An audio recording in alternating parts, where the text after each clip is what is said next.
Okay, let's take a closer look today at some of the topics we'll be covering at the panel discussion during South by Southwest.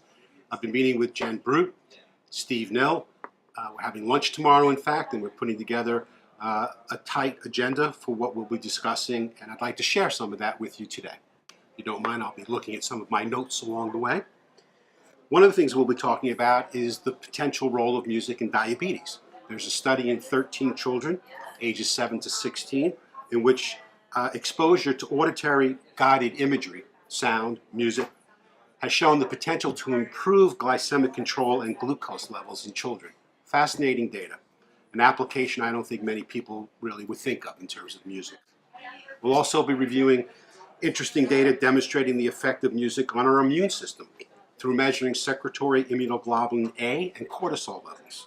These data suggest there's a positive correlation which could have implications in our ability to improve our overall emotional affect and even our immune competence.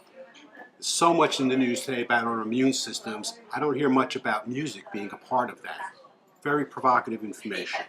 We'll be looking at a new field of medicine that's been born out of some of this work, psychoimmunology, that looks at the effect of stress on the immune system and how some of these findings are now being applied to better understanding how to manage gut disorders, such as IBD and IBS.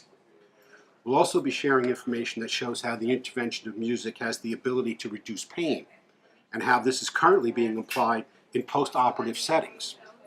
The potential to reduce intake of pain medications, especially opioids, is something we should all be interested in given the current state of affairs with abuse. Perhaps more familiar to some of you, there is a significant amount of work being done that we'll be sharing, assessing the role of music in people suffering with Alzheimer's disease, some other cognitive disorders, and CNS disorders such as depression in general. We look forward to sharing all of these exciting findings and even more with you at Austin.